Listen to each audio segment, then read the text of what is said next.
So I made a mistake.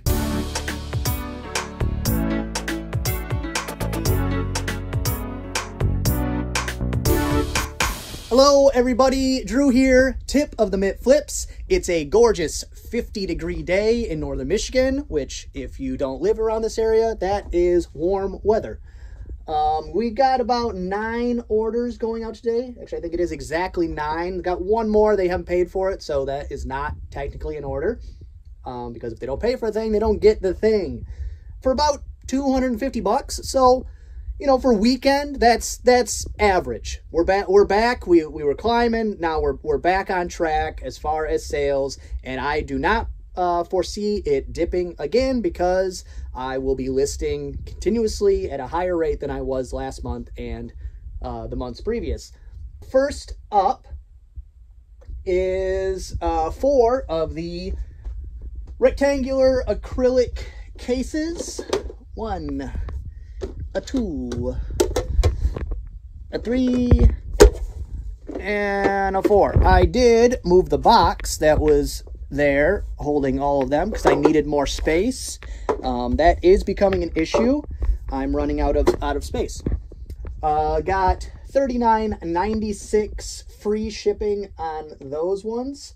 But yeah, what's happened is I have this amount of space to put my stuff in, and it's basically getting full to the point where I'm stacking stuff on top of each other, so it becomes difficult to find.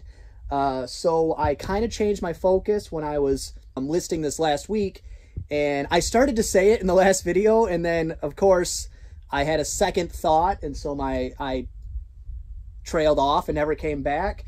But I had mentioned that I was lowering my standards kind of, and then I never mentioned what that was. What I meant by that is normally I have a threshold of like how low of a price I'm willing to sell something for, and it's usually around $10 plus shipping, depending if it's a game, a little less.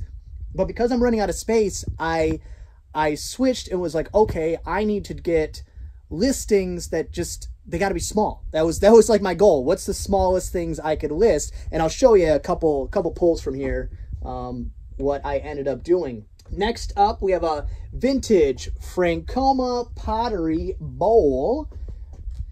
I gotta get, okay, I see it. I ran to the next town over to buy a Tom Brady card, and then I stopped at somebody's house to pick up something else to resell. So my day's been a little weird, so I'm not really on track yet. So here we go. Back on track. Francoma bowl, listed this last week, $15.99 plus shipping.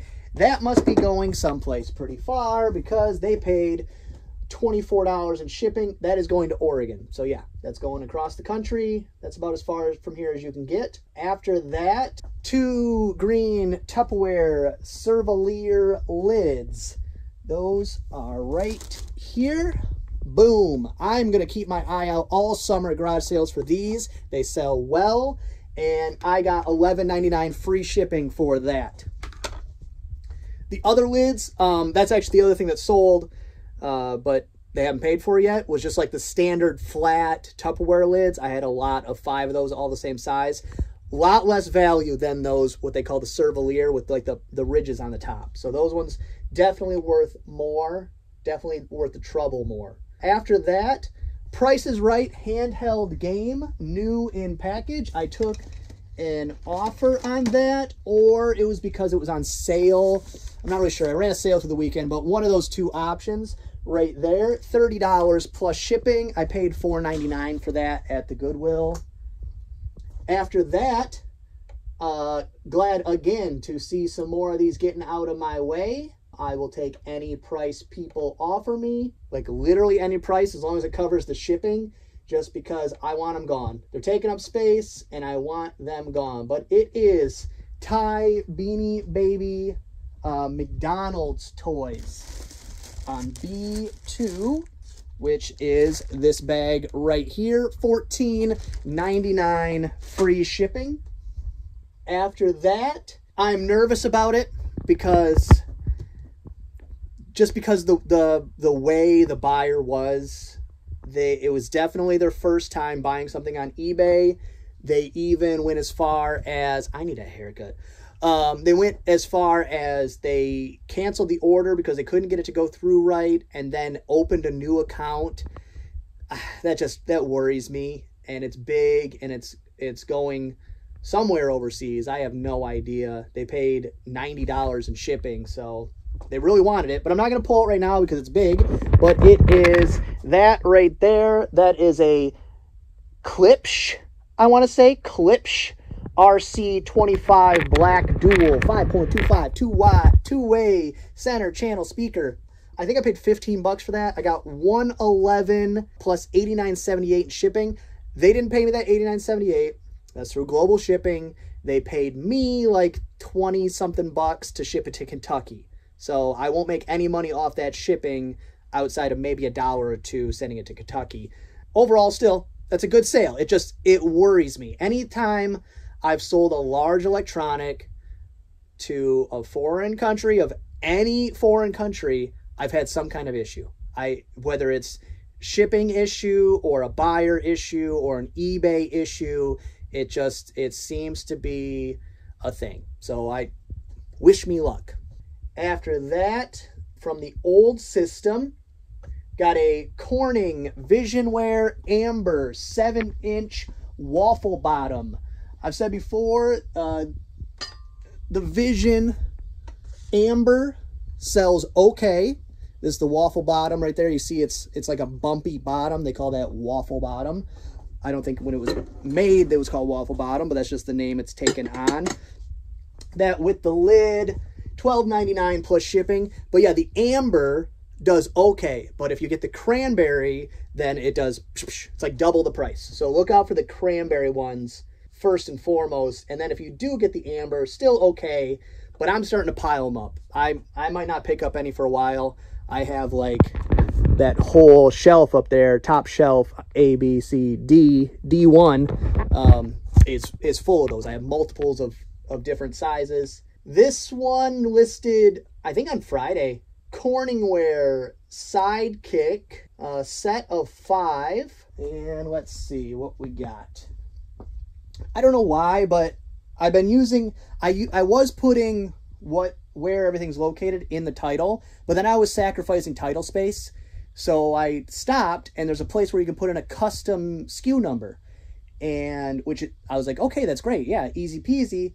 But if I look on my phone, right where the sales are, it says custom SKU. Like, this is what's sold. Here's where it's located. But when I'm looking on my laptop, I have to open the listing to look at the custom SKU. So it's actually taking me more time. So not a big fan of that. Oh. But I knew where these were, so not too bad. But there we go. 5 of these. You can usually pick these up pretty cheap. They usually sell pretty quick. $27.99 plus shipping. Eventually, it won't matter because I do want to, before summer, I'm going to buy a GoPro because I want to be able to, when I'm garage sailing and sourcing, to be able to clip it on a backpack or something so that I can film while I'm garage sailing. And then I'll no longer use my phone, which will be great. I hate having to do and undo my phone, and it makes a weird crunch noise when I put the grip on it because it's cheap and it's not really built specifically for my phone. It's built for all phones, so I don't really like it. Next up and last up, this is what I was talking about when I said I needed to fill up some small listings. Like I needed like really small.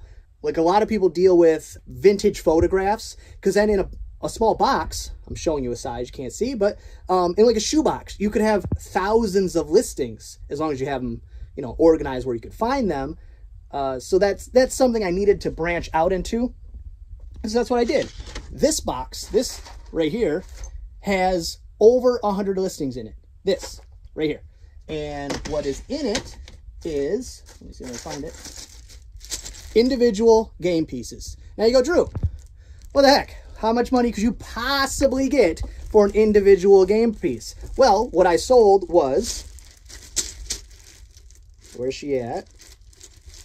Right here. I didn't sell this bag. I sold this piece right here. This is I should know this offhand, a bishop. Yep, I didn't look. I was thinking. But yeah, a white, this is technically white and black for chess, but where did she go? Right there. White, wooden, not like fancy, not like super cheap, made in China, wooden replacement chess piece, $8.99 free shipping. So I will make, you know, it's going to cost $3.80, I think is the lowest, somewhere in there, plus 50 cents for the envelope, plus fees. So, you know, I'm making $3 for something I toss in an envelope, I throw a label on, and it's good to go. But I did that with everything. I listed a whole set of chess pieces, which because I went to list the chess set and it was missing 2 pieces. So instead of throwing it away, I listed all of them. I did that. Battleship tokens, replacement upwards tokens, replacement Scrabble holders. What else we got in here? Checker pieces. This is not the listing. The listing is one of these pieces. And you go, that sounds stupid. Who would pay for that? People pay for that because they want one, or they're doing a craft, or for whatever reason. I've avoided doing that for so long. And even if it doesn't work that great, it's not taking up any space. And that's my problem, is I'm out of space. Without buying more shelves or reorganizing, I'm running out of space. So I'm running sales on super old stuff, like 75% off, like get it out of here. And I'm just trying to focus as much as I can on listing the smallest stuff I have, which the only reason I came across that is because I was listing a bunch of games. Next up, I'm going to list a bunch of cassettes. That won't take up a lot of space. But you just got to be fluid. That's the best advice I could ever give for someone who does resale or wants to get into resale, and not part-time. Because if you're part-time, you're trying to capitalize as much money out of every sale as you can. So if I was a like hobbyist reseller, or like very part-time, like I have a full-time job and I only do it because I want to or like to or want to make a few extra bucks, I would only list the highest end and just sit on it, because you'd want each sale to, you'd want to maximize your time and effort and return on investment. But me, who is in here every day listing and mailing and churning stuff out, having a couple orders here or there where it's only $3 or $4, but it takes seconds to sell. If you add those up over the year, that's a few $100s over the course of a year. So they don't take a lot of space, not a lot of time to list. It's like 1-2 pictures tops, a lot of replicated sell-like listings, because all the shipping stuff is all exactly the same. Location is the same, all that kind of stuff. So I'm trying it out. I know a lot of resellers do it, and a lot of resellers won't waste their time. But for me, I need to at least give it a shot. So we'll see how it goes. I listed them last week. One has sold. It hasn't paid for the time it took to do it yet. But, you know, sell 4 or 5, and then I'm back to making money as far as return on my time investment. So let me get these packed up and then on with my day. So I made a mistake. Not a big one, but definitely one I don't want to do again. What I did is I accidentally forgot that you can't ship things in booze boxes. So no wine, no liquor. If it says that it's booze on the outside, and then on the bottom, which I can't show you because it's got their address on it, it says like bottles. It says it's wine bottles. So you can't ship that. So I sent it, and fortunately the post office, I live in a very small town and I ship a lot of stuff. So they knew me well enough that they put a note on it that says, please replace alcohol wine boxes not mailable, which unfortunately I did this, I want to say like 2 years ago. I feel stupid. I of course feel stupid because I should know this. The only problem is, if it had happened on a Tuesday, it would have been fine. I would have had it out the next day, no big deal. But I mailed it on a Thursday, or a Friday, and I got it back on a Saturday, whatever happened. Now we're pushing, instead of it's going to be like 4 or 5 days late. So that's the point. We're pushing pretty far. So I messaged the buyer. They didn't message me back. Hopefully they're understanding. But I don't want to cancel I remember, because that's why it clicked. Like I've done this before, you dummy. I had to cancel the shipping. Cancel the shipping I purchased, then rebox it, then buy new shipping, and it was really a pain in the butt. So this one, what I'm gonna do, so I don't have to rebox it, and I'm still gonna use this box, is I just got some regular old duct tape, and I'm gonna wrap the whole box. It's gonna disappear. It's gonna be a duct tape box. If I had like some thick brown grocery bag paper, not like this. This is too thin, my packing paper. And even my thicker packing void fill is still not what I'm talking about. I'm talking about like the full on, I don't have one around, but you know what I'm talking about, a grocery bag, like that real thick butcher paper. I would just wrap it in that and then mail that off. But what I'm gonna do is I'm just gonna wrap it in duct tape, and I'm gonna just leave the label open, cut a little hole or tape around it, and I'm going to send it right back. I'm going to take it to the post office first thing this morning. But don't do that. Don't do it. I made the mistake, so you don't have to. Don't ship in wine boxes. Don't ship in liquor boxes. And if you do, make sure that they do not look like a wine or liquor box when they arrive at the post office, because they will send them back to you. Okay, so I got caught somewhere between a good idea and a bad idea. The duct tape, apparently duct tape is see-through. So I couldn't just duct tape over it. So I still ended up having to use the brown paper I had, wrapped it like a gift, and then just kind of wrap the bottom and the top to make sure it would stay. And I mean, as long as it doesn't get wet, it should be fine. But at this point, that's as much effort as I'm willing to put into it. But looking back, it would take me just as much time to cancel the postage and rebox it. So, because I had to run to the store to get duct tape. So yeah, so when I thought I had a good idea, it was not. Just do it the way you should. Cancel the order. Cancel the postage, rebox it, and repurchase the postage. Live and learn. Alright, so I was editing and I realized I didn't film an ending. So if you like the video, give it a thumbs up. If you don't, go ahead and give it a thumbs down. Leave any comments, questions in the comments, and be good to each other.